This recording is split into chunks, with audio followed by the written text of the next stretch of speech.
call yourself an EastEnders fan, you'd better watch this now on BBC1.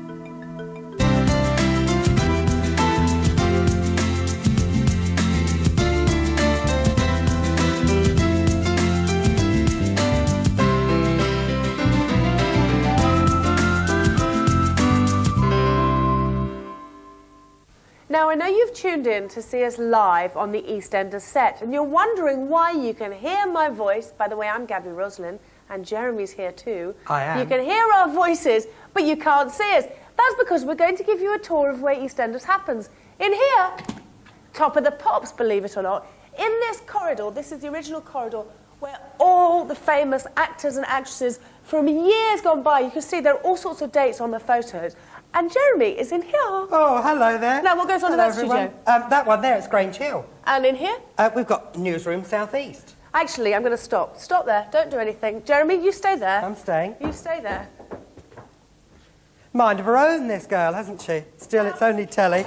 Oh, fantastic. Jeremy was fibbing, because that's the cleaning cupboard. I was fibbing. I was see? fibbing. I wasn't looking. The trouble was I didn't want to draw attention to it because at the end of the day, I'm outside all day, so I've really not got a very good job. We'll see you in the EastEnders set. Anyway, look, this is what's happening today. Yes, it's coming now. Watch this. It's over a decade since Kelvin Carpenter left Walford for university, and we haven't seen Sanjay flogging his wares for a while either. Their alter egos, Paul Medford and Deepak Verma, drop in for a chat. Sharon and the tangled web she wove with the brothers Mitchell is the highlight of today's trawl through the last 15 years. He was never a leading light of Walford football team, but when Lofty hung up his Albert Square boots, Tom Watt went on to fulfil his real-life obsession with football. We catch up with him at his new place of work. EastEnders, the square that fashion forgot. We find out how the costume buyers create the wardrobes of your favourite stars. Adulterous affairs are run-of-the-mill at Albert Square. We give you the best with the EastEnders Guide to Seduction. And there's another postcard from an ex-EastEnder that could have you sailing away in luxury at the end of the week. And if that was all a bit too much to take in, here's a quick reminder of when that's happening today. All of this and much more to come in today's Happy Birthday EastEnders. Also the chance to find out how you could get a role in the show or any other little thing that you'd like to get involved with. The magic number to ring is 0990 100 755, and if you can, get to the website and email us at www.bbc.co.uk/EastEnders. My Lord, what a long thing to have to remember. Now, I wonder if Wendy Richard has managed to catch up with me old mate Gaby. Gaby, are you there? I'm actually in Phil's house. Phil, thank you so much for letting us borrow this. I know Phil actually just wants to stay out here in the hall. He's got, you know, he's a bit busy actually today, sorting his head out after last night. Phil Mitchell. Anyway, I am in here with the very wonderful Wendy Richard and Adam Woodyatt. It is so lovely to see you again. You really are the two that know everything about EastEnders because you are, am I right, the only two from the original cast? That's right. It's us, then Dot, then Pam, then Mark, then Todd, isn't it? Don't forget Sid. And then Sid. Sid's in there as well. Yeah, See, that's more or less the right order. Yeah. So can you remember back to day one? Yes, he looked about 12 and now he looks about 14. Actually, I was saying that to him earlier. He looks so young. I'm going to find out what he's on later. That's not fair. Coffee. What was it like the very first day? Did you have any idea? I know, I'm sure lots of people have been asking you this question this week, but did you have any idea about how huge this was going to be? I think for me it was when I first saw Albert Square. I mean, it is such a fantastic set, and I always pay tribute to Keith Harris, who designed it, and the chaps who built it. Because it just took your breath away. I mean, it's been added on to now, and it's much bigger than it was in its original form. But you just knew that this hadn't been put there just for the 5 minutes, you know. They even put weeds in between the paving Oh, slabs. yes, we used to have a lovely old gardener here called Dick who's now retired, but he was planting weeds in between the paving stones. The only thing that being a true gardener that upset him was, because we're so much ahead of the seasons as we're filming, was that he used to have to put plastic daffodils in it. He used to hate that, didn't he? And then when the real ones came up, he had to cut them down. Because they would have been passed, you see. And then tying leaves on trees when they're supposed to be in leaf. Tying leaves on the trees? Yeah. Leaf by leaf? Well, you'd get a little sprig of leaves. Can you I mean, that was Julia Smith's law, wasn't it? There was so much attention to detail. Did you have any idea that it was going to be as huge? I mean, it is. It's become a part of everybody's daily life. I didn't, but I think that's partly because I was so young. I didn't. How old were you? How old were you really? I was 16. Right. I didn't realise what I was getting myself into. I do now. How long did it take until you realised it was the size it is, really, for you? About last week, I think, really. How about for you, Wendy? Because when you joined it. Well, as I say, I had this gut feeling it was going to, it was going to go and run, and it did get off to a slow start. I mean, I always say that black cab drivers are a great barometer of whether you're doing good work or not. And when we started going out and say, oh, it's nothing like the East End and it should be this and it should be that, and then it took off and, do you know, that Lou, just like my old mum, and the whole thing changed round, and then that was it, and we were up and running. Yeah. But the two of you are so much a huge part. I mean, you are at the core of the show, but not only because you've been here for 15 years, but your characters are so totally believable. I mean, absolutely, and I mean that in, with it's very huge kind respect. of you. And I loathe Ian Beale. That's all right. With a passion. Good. How do you feel about having the whole country, especially at the moment, loathing you? I mean, that scene on Sunday night was fantastic between the two of you and Melanie. I mean, how do you feel about that at the moment? Well, it's not the whole country that loathes him. I mean, I quite like him. But I think you don't, really? I like you too. Yeah, see, she likes me too. That's two of us. Shirley likes you. Three of us. You're just lovely doggy. Go on. Yeah, but what does it feel like? I mean, you are. I mean, I've got quite used to it, and it's a lot more fun playing the hated character than it is somebody who just muddles along. Really? I get all the interesting things to do, like lying. Yes. Well, actually, we've had an email from America yesterday, and it says. What would Adam Woodyatt like to see for Ian's character in future episodes? And because that's from America, I wanted to read that one out. So they're all listening to this in America. Courtney Cox, Jennifer Aniston. New raincoat. No, they just bought me a new raincoat. Oh, have they? Yeah, they tried to get Alison. They tried to get rid of that green Mac of mine, but I wouldn't let them get rid of it. Well, it's very Ian Beale, that. Well, we're completely... I mean, Matthew Robinson acts the original green Mac, but we replaced it with another green Mac. That was the executive producer. Yeah. And he said, no more green Mac. Yeah. Now, how about you as well? Because it was a thrilling show on Sunday night. Congratulations for it. But the hit and everything, that was quite some scene. Well, yes, I have to say, my partner has 2 young children, and the 9-year-old, Melanie, is her favourite character. So I am popular. Except the 7-year-old, Shannon, she said, I stood up for Wendy, Daddy, I stood up for Wendy. So, that must be very hard for them, then, to see you at home and then to see you on the television. And you're yeah, but I hate slapping scenes. I really do. I've slapped Kathy, Pat... Peggy, and now Melanie, and I hate that sort of thing. Don't forget the frying pan. Oh, the frying pan. Yeah, Don't forget the frying pan. Oh, well, it was wonderful. You're going to be staying with us, aren't you? Because you're going to be taking part of the phone-in. Yeah. Thank you for talking about the old times. Great stories from the two of you. I could talk to the two of you for hours and hours. Listen, if you'd like to speak to them and any of the other people who are going to be joining us this morning, 0990 100 755. Now it's time to go to Jeremy, who's still outside. We're all going on a summer holiday. Sorry, it's all right. I haven't gone completely mad, guys. I've been wandering down the corridor there and I've discovered that, yes, Elstree definitely was home to British cinema. Greats like The Dam Busters, which was a personal favourite, Ice Cold in Alex, and, of course, Summer Holiday. What a fantastic little thing. Now, on to Jeremy's journal. What can I say about today's little instalment? It has to be said the Mitchells are there in big style. We've got a wedding of Sharon and Grant and, rather surprisingly, Arthur. However, I have given you the day off today. There's no need to be playing I Spy. Take a look at this.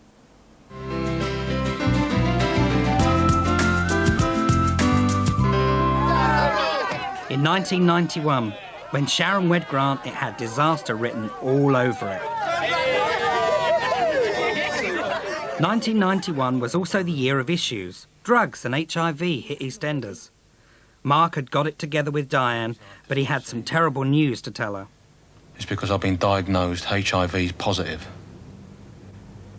Run upstairs and hide, eh? Over in the Vic, the landlord, Eddie Royal, wasn't a popular man. Oh, you don't belong round here, and I'm going to make sure that you don't stay. I can smell it in the room. You've had some. Nick Cotton, now addicted to heroin, caused more heartache for his mum. How does she cope? You're as mad as a hat. Have a fag and square yourself up. Where is it? Go on, tell me. I ain't got any. It could be a long time before we would learn that it was Nick Cotton who had claimed his second victim of the series. In 1992, Sharon and Grant hadn't been married 5 minutes and already they were fighting like cat and dog. Go on, scream! I'll give you something to scream about! But when Sharon started to think that she'd married the wrong brother, I knew we'd be in for some classic scenes. I beg your pardon? I see you down King's Cross in your car. I think you've got your wife. By now, Ian Beale had turned into a hard-nosed businessman. But setting the trend for his life, money wasn't buying him true love. Yeah? And you weren't exactly asking directions to church, were you, Ian? You were looking for a prostitute. The Christmas Eve episode of 1992 was powerful stuff. Pat's luck was fast running out when she had a terrible accident. Another beer, Arthur. Meanwhile, we were all pretty shocked to find cosy old Arthur Fowler had succumbed to illicit passion. Merry Christmas, Christine. By 1993, the Queen Vic had become a boxing ring. You pretending you were coming round to my way of thinking. I don't know what you're talking about. But all the time you were just messing me about. And we all had front row seats. You must think I'm some kind of joke. Well, I'm not, Sharon. Believe me, I'm not. I have to remind you of the solemn and binding character of the ceremony of marriage. Feeling let down by Sharon, and well before he fell in love with Kathy, Is the union of one man with one woman. Phil got spliced to a refugee. To the exclusion of all others. Hey, I'm sorry. Tell him! I truly believe that Cindy was misunderstood. Yes, you do! He's been going around telling everyone I'm pregnant by him, but it's not true, it's all lies! He never touched Tricky Dickies, the market stall manager, was spreading rumours about Cindy. And for once, she was actually telling the truth. Screwing some frustrated old prostitute. But of all the showdowns in EastEnders during this year, this one was my favourite. Stay away from me, Arthur!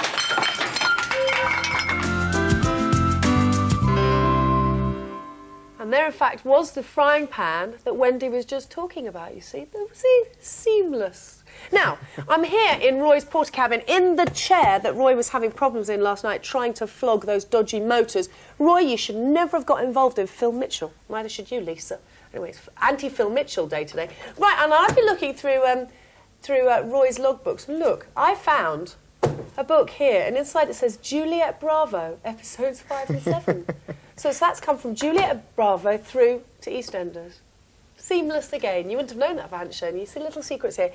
And I'm delighted to say that the frighteningly talented Paul J Medford, who's all singing, all dancing, TV presenting actor, and Deepak, who's the actor and the writer now, who was Sanjay and you were Kelvin. Yeah. Welcome back. Thank you. Now, you actually, we've got all sorts of people coming back this week. Uh-huh.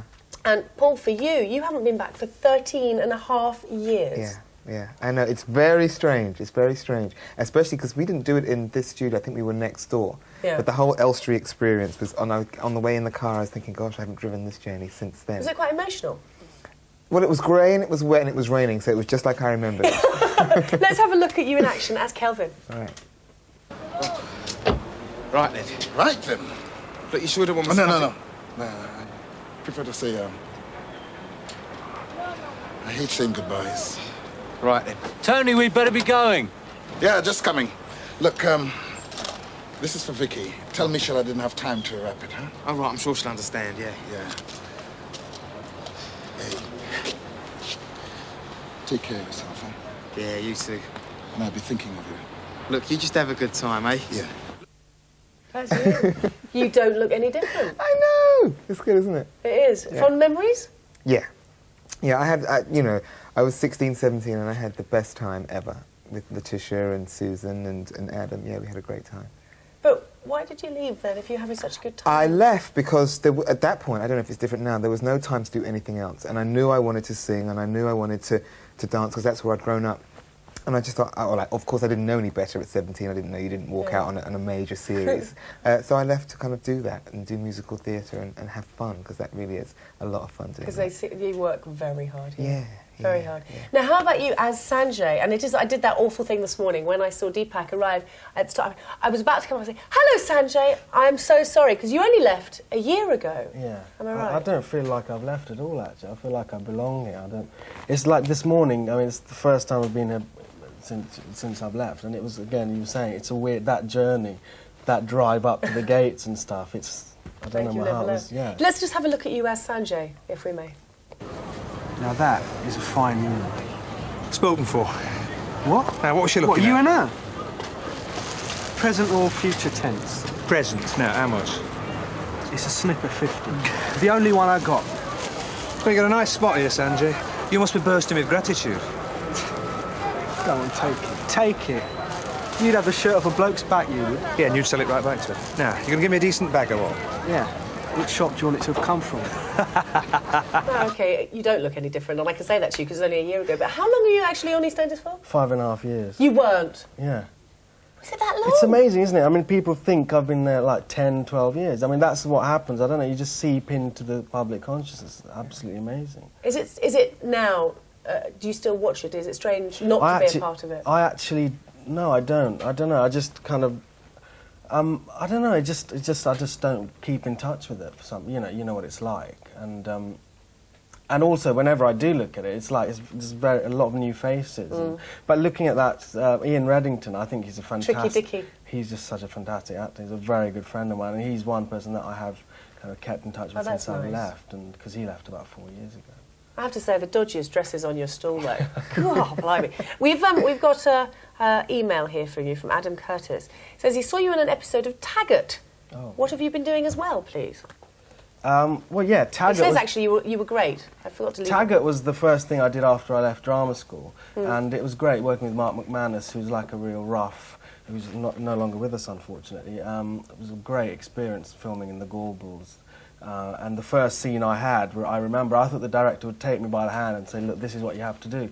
But it was Gordon Fleming, who, again, is passed on. And the first scene I had was this guy hanging upside down on the top of this derelict building, and I'm kind of got this flame to his face. Oh, charming, lovely. And that was my first scene ever in the business. Welcome to the business. It was really no, you are, I mean, I really am a huge fan, as you know, and I've seen your work. I've been to see The Lion King many, many times, and we're going to show this because it is a fantastic show, and you are the main hyena. Let's just have a look at The Lion King.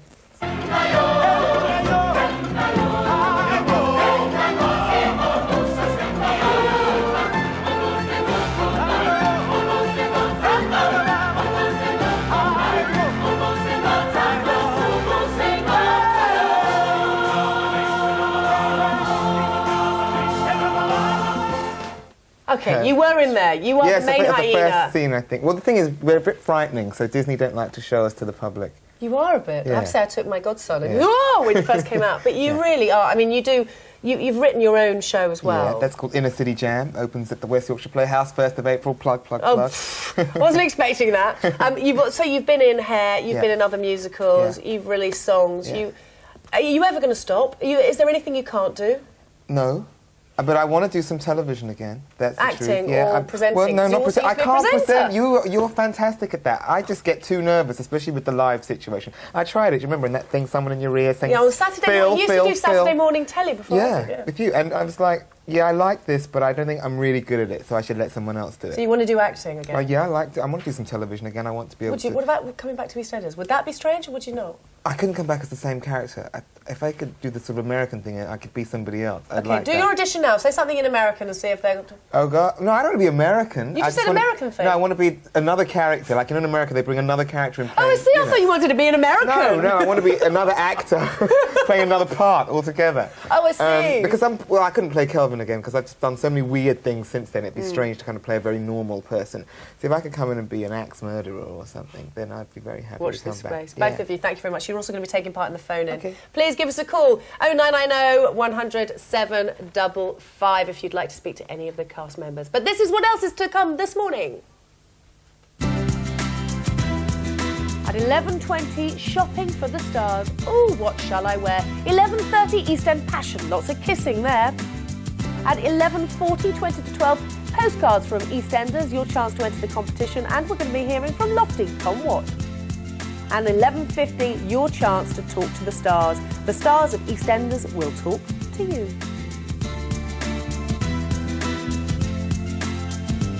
Hello there, welcome back. Well, I'm stood next to a familiar face whose name you probably won't remember. It's Glenn Cooper, the postie. It's Jim. Jim, how long have you been posting, Hello, Jim? Jeremy. I actually have a delivery for you, by the way. A bill, thanks very much. Oh, wow. So, tell me, how long have you been doing this? I guess this will be my 8th year with the show, totally. And I've done sort of on and off before that when it first started, etc. So do you ever yearn for a role other than the extra? Well, I think one's always hopeful, aren't they? You know, it's you just do your bit and hope that the gods that be can see that you're capable of other things. Well, let's just give the viewers at home a quick reminder of what Jim looks like on the square.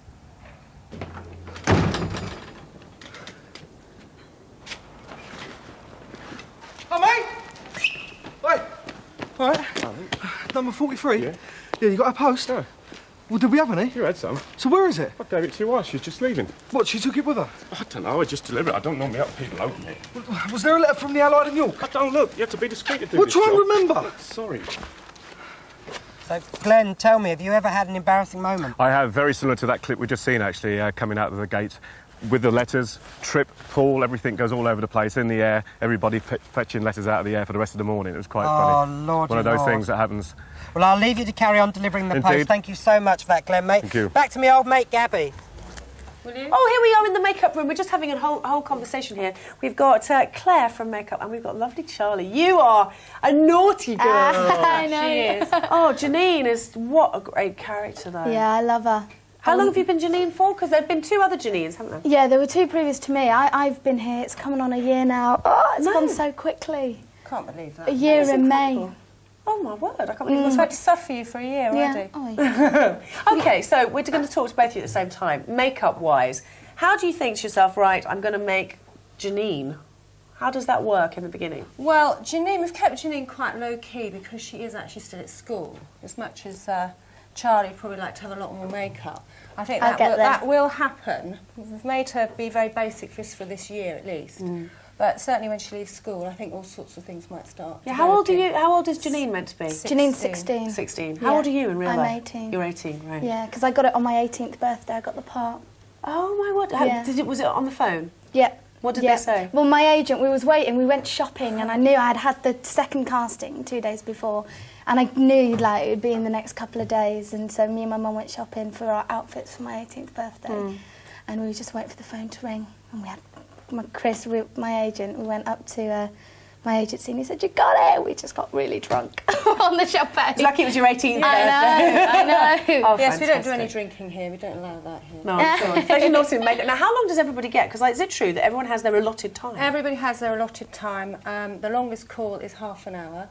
Can I ask who would be? Barbara. Right. Barbara Windsor. And June Brown. Oh, right, lovely. Dot Cotton. So Peggy Mitchell. Mitchell. Who have half an hour. Everyone else, all the girls, 20 minutes. Can we just let everybody into a bit of a secret? Sorry, I'm going to be cheeky. We got Terry Raymond here, OK, so that's how you know. And look what's in his makeup bag. Yes, I'm sorry. He's a full 15-minute makeup, Gavin. A toothbrush? A toothbrush. Is that which, for in his fact, teeth? I don't think he's even ever used. He doesn't lovely! Just so that he didn't feel left out, he does have a makeup bag bless with him. nothing in it. Now, but also, what I'm intrigued by is, so we've learnt this week that you can be filming outside, inside, on different days, whatever. How on earth do you keep track of the hair was like this, or the eyes might have watered, or whatever? Well, you have to have photographic memory, that helps. Polaroids help, making notes, just generally following your schedule and your story order and just making sure that you remember if it was windy or if it was wet, or, you know, it's quite hard when they come inside, if you film interiors a week later, that you have to remember, well, actually it was blowing a gale, or there was, you know... I don't know how they do it. I know, incredible job. Amazing. I mean, they do get a little bit fed up because we're always constantly going, no, that wasn't quite like that, mess it up a bit. But thank God you are there, because otherwise you'd have people like us sitting at home saying, do you know, I'm sure her party was on the other side. Well, we do it does like happen that, don't we? sometimes, for example, if you film the direct continuity of inside first or outside first, and then you find out it's raining and it didn't quite match up what you've subsequently filmed in story. I'm talking about makeup for hours. Now, Charlie, you're actually going to be taking part in the phone-in as well, aren't you? Yes. Thank you very much. Any questions at all? 0990 100 755. For now, thank you very much indeed. Thank you. But from makeup to clothes, what shall I wear? Today I'm going to Chigwell. There's a shop in Chigwell that I know very well, where I know the sort of things that they stock are write for some of the characters. And my job entails costuming every artist who appears on the show.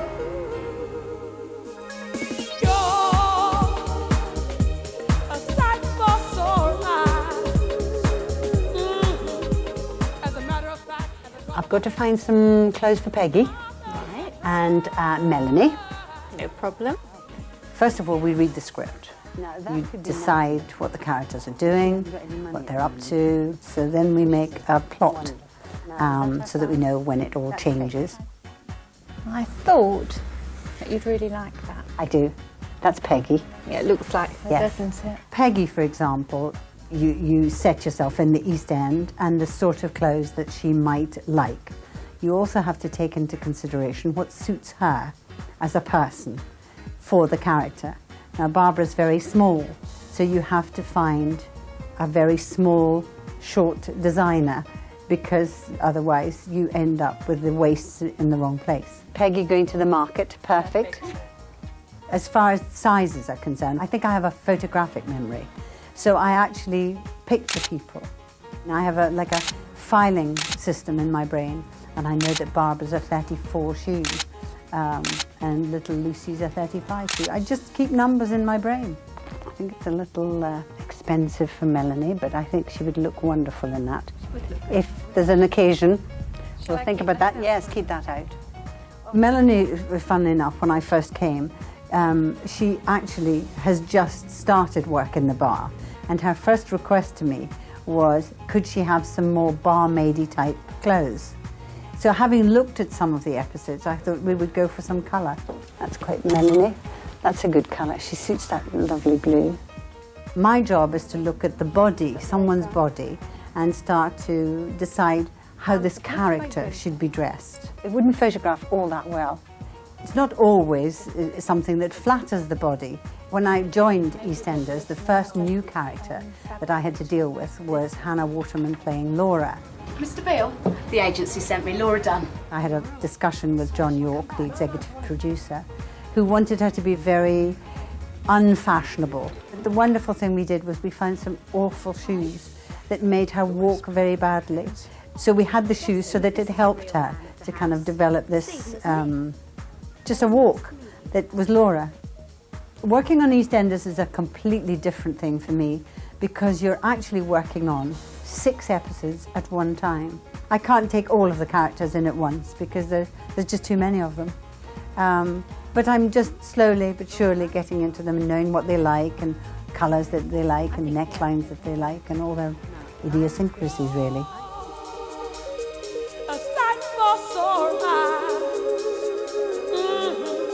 Recently, Steve McFadden, Phil, came to me with a hanger with a green sweatshirt. He said, I don't want to wear this ever. So I said, well, Steve, if you would just go through your wardrobe and throw out all the things you don't like and you don't want to wear. And we got to the original leather jacket that he wore when he first started. And he said, I would prefer, I said, no, we will always keep that one. It'll never be sold, it'll never be got rid of. It'll stay with your character forever. That's brilliant, but Yes. also... Oh. How about that? Yep. Wonderful. Yep, either of those. Wendy Richard, I did say to her the other day, Wendy, I'm sick to death of that white jacket that you wear. It's the same colour as your hair. So she's into new jackets soon. Watch this space. Well, you might have guessed it. Yes, I've managed to find my way to the food, as you'd expect. But I'm here to find out exactly what they serve up these EastEnders. Well, here you go, Jean. Hello there. Hello, nice to meet Jeremy. you. Now, tell me, do you kind of get confused between the characters and the real people? No, not really. Do you call them by the character I call them names? by the character names. Do they get insulted by that? No, they love it. No? Have you ever managed to poison any of them? No. No? Well, thank you so much, Jean. I'm Okay. going to have to leave you because I know you're very busy serving dinners. And over here is my old mate, Paul. I've got to catch up with Paul. And he's actually sitting next to a guy called Marcus Rogers. Now, Marcus Rogers is a little bit of a talent spotter and a guy who works at the Anna Scher Theatrical School. Now, tell me. Hello, Marcus. How you doing? Good to see you. How are you? You're well? Now, tell me all about the Anna Scher School. Right, it started in 1968 as sort of an after-school drama club which Anna herself set up. She used to be a drama teacher beforehand. And it basically grew from there, and it moved from a place called Benton Court in Islington to the theatre it's at now on Barnsbury Road. And you've had lots and lots of the EastEnders cast go through the Quite doors. a few, yeah. There's been a lot of the old like Sue Tully, Gillian Telforth, and the ones who are there now, Patsy Palmer, Natalie Cassidy, they've all come from Manners. Now, I know that you go round and you do quite a bit of talent spotting. What are the things you're looking for in budding actors? It's not so much talent spotting, it's more sort of what Anna's does is it develops talent. I mean, basically, we do a lot of work on believability. So when someone sort of comes in for the first time and they'll get up and they'll do an acting piece or an improvisation, you can tell straight away if they've got that sort of believability, that spark, that kind of confidence to get up there and do it, really. And Anna's is about developing that and pushing those people forward. I mean, everyone there gets a chance to kind of shine and do their thing. Fantastic. Paul, what do you think are the kind of attributes that somebody needs to become an actor? Lots and lots of sense of humour, a good laughter. I mean, I think if you really concentrate, you can do it. I mean, the thing is just decide exactly who you want to be like. If you can pick a star out that you like and think, I want that kind of career, it makes life much easier. But I think if you can have some fun along the way and not take any of this seriously, because it really is just a joke. Well, that's good to know. Now, the thing is, there might be people watching the show that are not teenagers, that are perhaps in their mid-teens or, mid-20s, sorry, going on to their 30s. Yeah. Is that too old to become an actor? No. I think you can do it whenever you feel like doing it. There's always parts, for various ages. So, Marcus, what would you say to somebody who's, say, 35, who's come to the end of looking after kids or whatever, and now suddenly wants to become an actress or an actor? What advice would you give them? First of all, you really need to want it, because I think if you haven't sort of lived that life and you sort of go into it, and there's a lot of rejection and stuff like that in theatre, and if they're not used to it, it can be sort of quite disheartening to sort of go to an audition and constantly be told, no, you're not right, no, you're not right. But if you really want it and you're willing to sort of stick to it and work hard at it, then go for it. There's no reason why anyone of any age shouldn't. Right, now the great thing is that you guys are both going to be around for the phone-in later on. And the magic number to ring, of course, is 0990 100 755. Now, one thing you do need to remember when you're acting is that there are going to be those famous little kissing scenes. Here's a hint about seduction.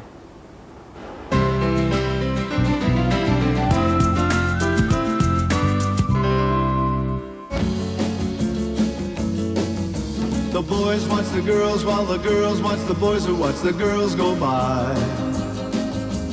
Eye to eye, they solemnly convene to make the scene. I fell for you the first moment I saw you. I couldn't help it. You're gorgeous. I'm in films, actually. Really? So how about a private party then, just the two of us?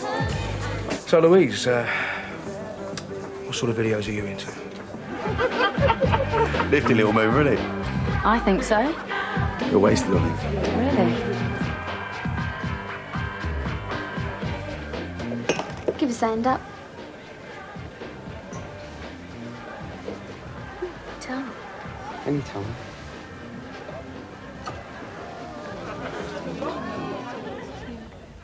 To rest at the noon hour and meditate love's ecstasy.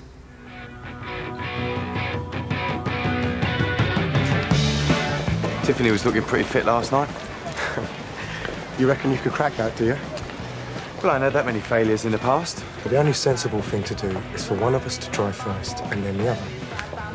Fair enough. I've got enough on my plate without cheating on my husband. You'll never know how much I want you right now. I think you ought to go. I thought you weren't coming.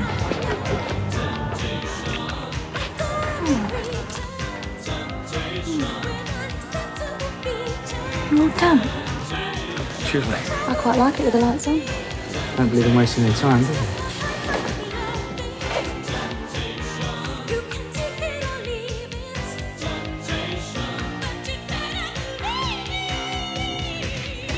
Hello? It's me. I'm sorry I'm late. What's for dinner?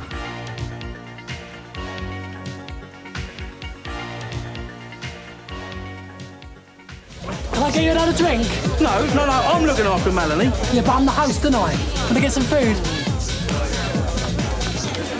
Barry's nice, isn't he? Very down to earth for a film director, I'd say. I, could write a number on your hand if you like. I've got your costume. Yeah, wait a minute. Will you go first and I'll get changed? Well, go on. Hiya, I'm Hugh. Good luck. I don't need it. And I'll tell you all about it in the morning. Hi.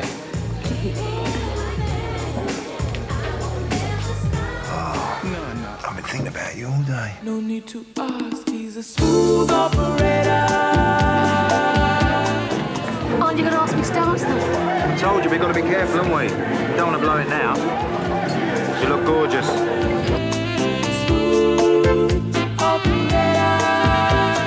So what do you do then?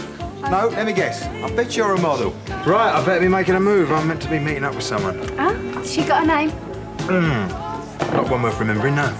You're so horrible, you are. It's all part of the charm. Right. Please don't do this to me. Bianca, stop it! Stop it! For crying out loud, are you trying to drive me insane? Bianca, you can only push a bloke so far. Do you know what I mean? Well, why? What have I done? You know what you did! Don't, why not? I mean, what's your problem? I'm your father, all right? Ah! I remember when that happened. I couldn't handle it at the time. Sorry, that was so fantastic looking back at all the snogging scenes. And in fact, here we have Adam again, Ian Beale, who snogged a lot. Yeah, and I'm getting worried about that T-shirt. Yes, I love snogging. When I turned up with I love snogging on my T-shirt, and you ran away. Yes, I know, and you like There you go. Oh, that's But true, yeah. welcome. Dangerous. Welcome to you. Thank you. The new kid on the block. Thank you. He's looking very proud. Oh, no, I'm a little bit protective, I suppose. Which is lovely. Now, is this incredibly daunting for you to be a new member of EastEnders, which is huge, especially at the moment it's doing incredibly well? Is it daunting? Were you excited? Thousands of questions. I'm going to throw them to you all at one go. Absolutely terrifying. The first day I was in, he was literally like propping me up, kind of stopping me from visibly shaking. Well, it didn't help that it was a bank holiday Monday. It was really scary. Oh, no. And he basically just kind of nursed me through my first kind of couple of weeks, which is... He's such a nice really guy, you see. He's nothing like Ian Beale. I have to state, when I said earlier I hated him, I hate Ian Beale, but Adam's... Yeah, and Wendy got all defensive, didn't she? I know, Wendy was being very protective of you. But did you do what I've been doing all week, and you go marching up to people and call them by their names, their character names? Yeah, I had to sort of kind of get used to their real names, like, before coming in, do you know what I mean? And get it into my head, so... And then stop thinking of them as... I've made a mistake once. It was embarrassing, but I think when we're working together, we do it anyway sometimes. People forgive you. Yeah, exactly, I'm sure. I think over the years, I think we've all done it at some point, because you get so into what you're doing and you just slip. The easiest one is Pam and Pat. I did Lisa and Lucy. Yeah, so that's very confusing. I was doing that yesterday, but don't tell her. I just would cover it over. Yeah, but Pam and Pat, you can kind of get away with. You can go, Pam, like that kind of. No, if you don't mind me saying, you have a very, very famous father. I do. We have a picky of him right now. Look, here's a picture of Dad. Dennis Waterman. I love him. So he must be feeling unbelievably proud of you now. Well, he's on the other side of the world, so he's a bit removed from it all. Oh, has he seen you? No. Well, he's had some tapes, I think, taken over for me by a friend, so he might have seen the first two, but no, that's But when you got the job, was he the first person you called? No, he was away again. Oh, no! Sunning it. Mum. Oh, isn't that lovely, though? So Mum was pleased. Well, Dad was pleased as well, obviously, but he was a bit late. You're gonna have that in the beginning, you know, for a few weeks everyone's going to say, oh, you're his daughter, you wait. In a few weeks it's going to be the other way around. Is it true that you're her father? Yeah, now, won't that be good? Yeah, I've been waiting for it all my life. Now, a bit of a storyline last night with the spaghetti, and, you know, you can't cook, can't boil an egg, but here's an egg for you. Oh! You see, no wonder you can't boil an egg when they're rubber eggs. There you go. I'm giving away all the secrets here. So is there going to be more to the storyline than you not being able to cook? Can you tell me anything? Is there going to be problems with Stephen? Because I feel that brewing. Great little actor. Oh no, he's a good little kid. They're all brilliant. All the kids are fantastic. Actually, all three of them. Yeah. And it's really helped me because when I came in, they've all been on it for years. They're like, yeah, it's easy, you know. Really? Well, little Casey's been with us now about 3 years. So how old is she in real life? She's 6. They're She's amazing. 16. I know, because she's been here the longest, she doesn't like rehearsals.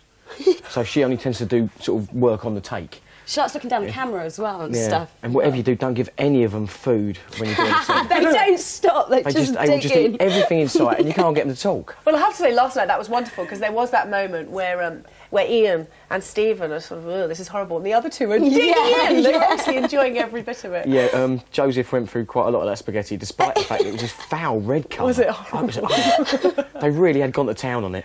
Oh, well, look, many congratulations to Thank you on you. getting the part. Thank you. And did you have your Hannah night? You and your friends were going to watch the first episode. Did you do that? No, my friends wanted to do it, but I was too scared. I mean, to be honest, I just wanted to kind of be on my own and deal with it. Well done, because I think you're doing a great job. Now, could you pass me my postcard, please? Yeah, sure. I have a postcard because every day this week we have a competition, OK? So every day this week we have a competition, and here's today's postcard. I'm here in Florida, far away from the gloomy weather, and too far away for people to take my conversations. I always thought it would suit me better being a glamorous beach babe and pulling pints in the Vic. I've got to go. Shopping appointment. Love, Sharon. I'm sorry, everybody sounds like Angie. I can't do any of them. Anyway, I know, I tried. I'm sorry, I just can't do it. But that is from Sharon. OK, so that's the third postcard. We had one from Angie, one from Nigel, one from Sharon. There will be another postcard tomorrow, and we will explain exactly how to enter this fantastic competition. This is what you could win. You could spend a whole week on this glamorous, huge boat, exploring all the wonderful cities of the Mediterranean. I'm very jealous.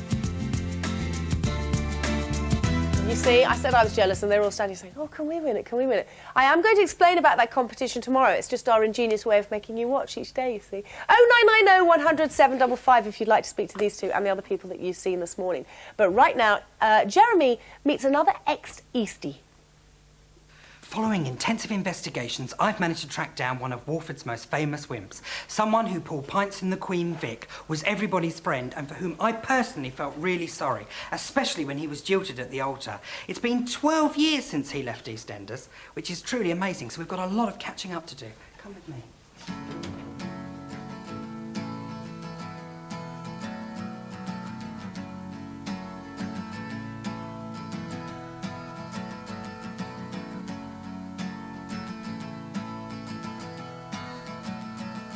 According to the story, he left Albert Square to work as a handyman in a children's home. But my detective work has tracked him down to this, the home of Sport Radio. Walk this way. Oh, I can see him. Backbeat, the word is on the street that the fire in your heart is out. But Sam, I don't know if you heard the conversation with the Man United fan earlier. Before, but you never really had it down. Well, after 5, you've already heard what's after 5. We're looking at managers.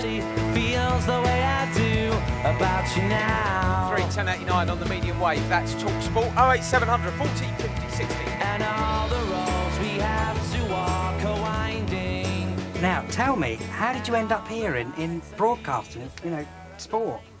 I don't know really. I like my football.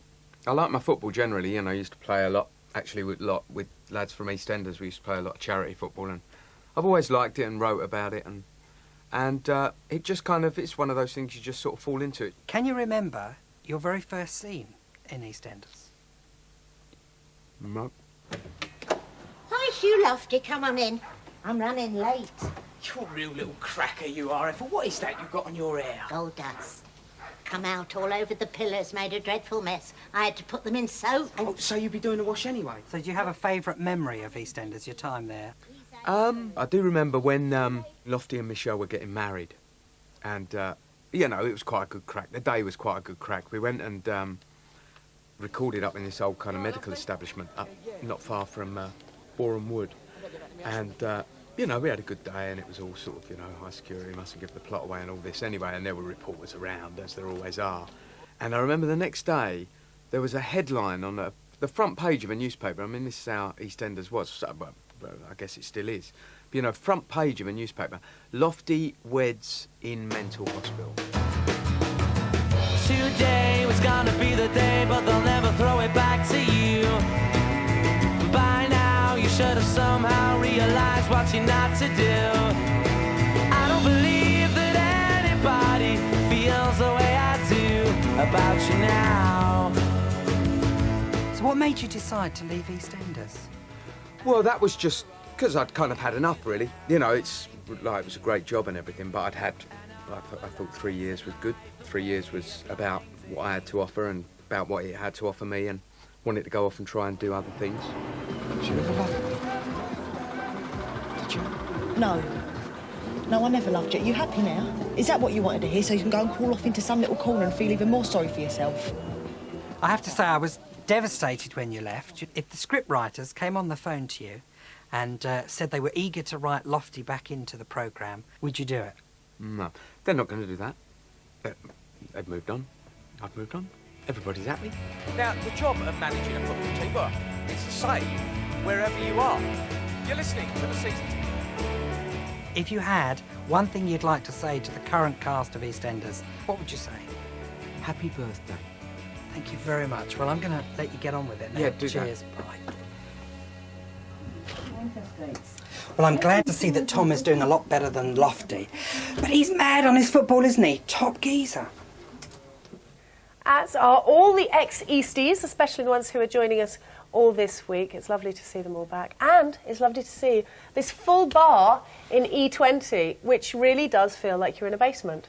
This is a great, great set, this one. Yep. It's very real, though. Very, very real. We've got Marcus joining us. We've got the stars of past and present as well. Marcus is, of course, works with Anna Scher, and many of the stars from EastEnders and Grange Hill, in fact, from Anna Scher School. So any questions about that? First caller is Natalie. Natalie, are you there? Hi. Hi, Natalie. How are you this morning? Fine. Now, you called yesterday and you've been upset because you didn't get on air, so we thought we'd put you on first. Yeah. How old are you? 11. And what school do you go to? Wayford Junior School. Hello, everybody there. Happy half term to you. OK, who's your question to? To Sarah.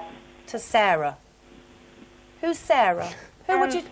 Janine. Janine. Charlie. OK. Charlie is her real name. That's all right. You can call everybody by their character names. They don't mind.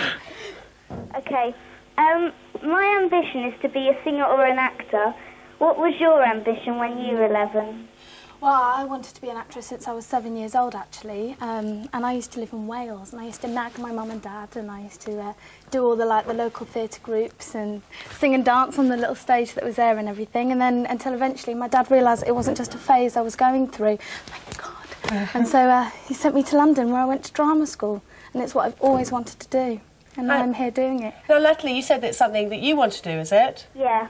OK, and are you doing anything at the moment? Do you do any amateur dramatics? No, but next year I'm going to secondary school and we do a bit of drama and that there. OK, Marcus, who's the guy from Anna Scher School. Marcus, is that a good idea then to start early at school? I think so, yeah. I mean, if you really feel that that's what you want to do, then I'll say go for it. Just go really hard at it and enjoy it. That's the main thing. If you enjoy it, then you're always going to go far, I think. Brilliant, OK. Thank you very much, Natalie. OK, Good question. OK, now we've got Sharon on the line. Sharon, are you there? Hi. Hi, Sharon. Where are you calling from? West Lothian in Scotland. From Scotland. We like our Scottish views. OK, who's your question to? It's to Wendy Richard. Wendy Richard. OK, what's your question? The question is Wendy, where do you see the character of Pauline going, and do you have anything else for the future, anything else planned? OK, what's your... Well, Pauline is, you'll like this one, Gaby. Go on. Going to have the gentle romance with Jeff. Yes. And that's all I can tell you at the moment. Sorry about that. Teaser. Is that it? That's all she's going to tell us, Sharon? Oh. I know. That's all we get. You and I, that's all we get. Thanks for calling from Scotland. Next on the line, we've got Martin. Are you there, Martin? Yeah. Who's your question to? Ian. Ian. Hello, Martin. Hello, Ian. Yeah. You play a very sad person on EastEnders. And are you like that there in real life? And if you are, do you ever get in trouble over it? Are you like that in real life? Because you play, and you ever get in trouble in real life? Because are you like the character? I'm invariably getting in trouble at home with my wife because I don't do enough jobs around the house. But, well, yeah, you know what I'm like. Always a bit lazy, but... Definitely. Hey, how'd you know? No, I hope I'm not like my character because he's not that nice, really, is he? As we've already covered this morning. Martin, he's not very nice, is he, Ian Beale? He's a bit soppy, really. He's a bit soppy? Yeah, definitely. Soppy? It's not that. I think he's not very nice. Anyway, well, Martin, thank you for your call. Soppy? There we are, soppy and not nice today. You've done well. Poor What are you Ian's called done soppy? well. Not Adam. OK, we got Avis on the line. Hello. Hi, Avis. Oh, Hi. bit of a bleep there. How are you? I'm fine, thanks. But I really envy your job this week. How lucky am I? You have no idea how happy I am. You really haven't. Brilliant. Avis, who's your question to? It's to any of the cast, actually. Go for it. The clothes that the cast are given to wear, do they like them, or are they anything like the clothes that they would wear normally? Yeah, actually, that's very good because we had the film about the costume lady earlier on, Avis, if you saw that. Okay. I think you can judge by what we're all wearing today. It's nothing like what we've been worn on the programme. I don't know, sometimes people say to me, have you been to costume yet? I say, do you think I'd always dress like this? I think there's your answer, Avis. They don't particularly like the costume. No, actually, no, fair dues. Alison's absolutely wonderful and she's been doing a great job here. And she has the courtesy to ask you, do you like this? Would you be happy in this? Because if you're wearing something you're not happy in, you cannot concentrate on your lines and do your performance. Like a shirt was too tight. It also, because my character's a bit of a tart, to get those very short skirts, and of course it's the middle of winter and it's supposed to be summer, so you're on the lot and it's absolutely freezing up there, isn't it? So Well, you don't get a say, but we actually, as we saw earlier, you're getting a new Mac. But she's not telling us anything more. No, a couple of new jackets, I've got, new tops. Thank you very much for your call. Now we should have Martin on the line. Martin, who's your call for? Hannah. For Hannah, go for it. What's your question? What was it like when you first started EastEnders working with Ian? Okay, what was your first year like? Well, Adam has been really, really kind to me. He's a very nice man, really. And so he's sort of looked after me, really, like, you know, helped me through it all, along with everyone else in the cast as well. It's been, without everyone else, I think I've been a nervous wreck. They are great, the rest of the cast. When a new Yeah. person comes in, they really do take you under your wing and look after you and help you through it. And tell you not to go to the canteen. Thank you for your call. Daryl. Hi. Hi, Daryl. Oh, hello. How old are you? I'm 13. You're 13, and where are you calling from? Essex. And what school? King Solomon. Hello, everybody there. Happy half term. Who's your question to? Paul. Paul. Paul Medford. Yeah. Go for it. Ask him. Do you ever look back at EastEnders and cringe?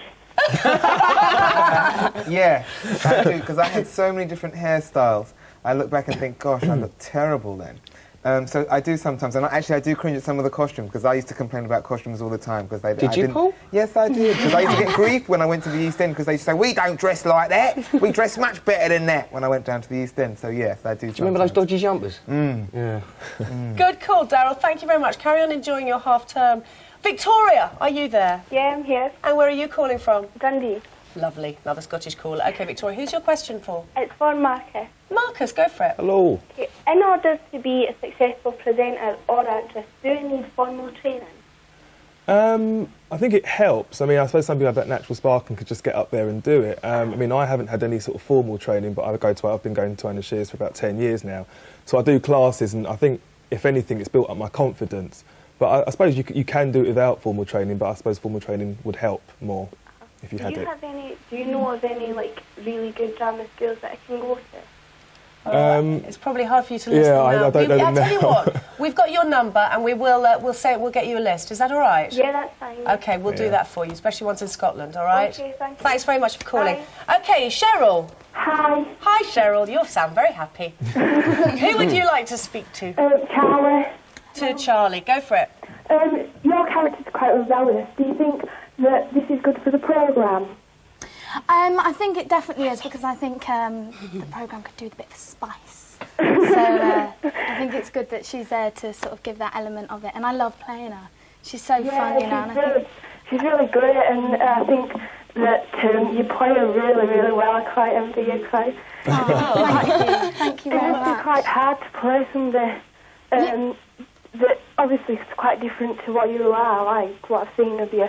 Like now on the television. Well, I hope that I'm not like her in her evil ways, but you know, she's a great character to play. She's so much fun. I think she's quite comical as well. You know. Yeah. Cheryl, thank you very much for your call. You really know your stuff there. Lovely. Wendy, are you there? Hello. Wendy, is your question possibly for Wendy? Wendy? It is, yes. Go for it, Wendy. Here's Wendy.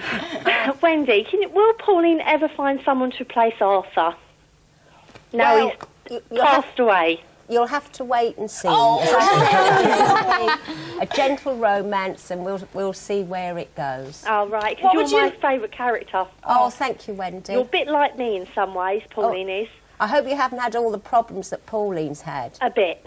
Have you? Yes. Oh, I'm sorry to hear that. But anyway, keep the faith and be positive, and you'll overcome everything. I hope so. Absolutely. Positive thinking gets you through anything. Thank you very much, Wendy, for your call. That's okay. Gavin, are you there? Yes, hello. Hello, Gavin. Where are you calling from? Ireland. Welcome from Ireland. How lovely. We're going all over the country again today. Who's your question for? Everyone. Go for it. What would you like to ask them?